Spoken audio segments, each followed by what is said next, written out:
हमारी चैनल को सब्सक्राइब करके बने रहिए न्यूज गुरु के साथ। बढ़ते हैं आज की ताजा खबर की।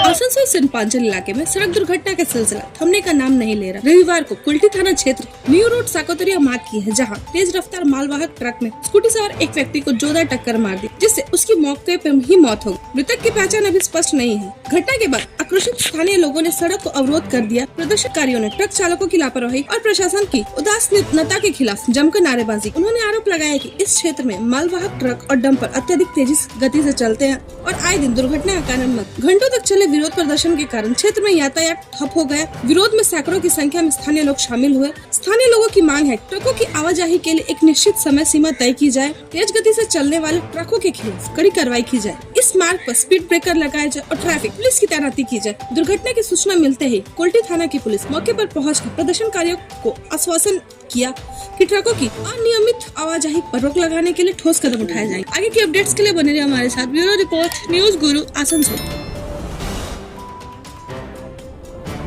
ঘটনা হচ্ছে আমাদের ইসকো বাইপাস যে রোড নিয়ামকপুরের উপরে, সেই রোডে একটা পিকআপ একটা ফেরিওয়ালা, সেই ফেরিওয়ালাকে যে অ্যাক্সিডেন্ট মানে ধাক্কা মারে। ধাক্কা মারার সঙ্গে সঙ্গে এত জোরে ধাক্কা মারে স্পট ডেথ হয়ে যায়।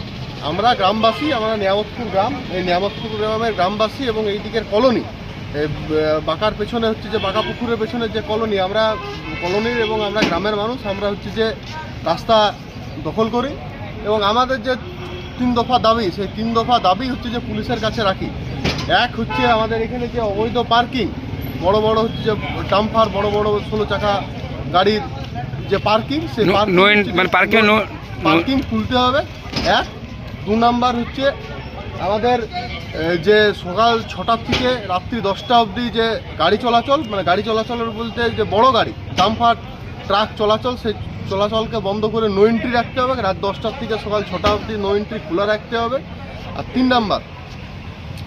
নাম্বার আমরা রাখি যে আমাদের যাতে গ্রামের এই মোড়টাতে আর এই রাস্তাটার মোড়টাতে যাতে একটা ব্যারিকেডের ব্যবস্থা করা যায়। এই 3 দফা দাবিকে নিয়ে আমরা হচ্ছে যে রোড অবরোধ করি।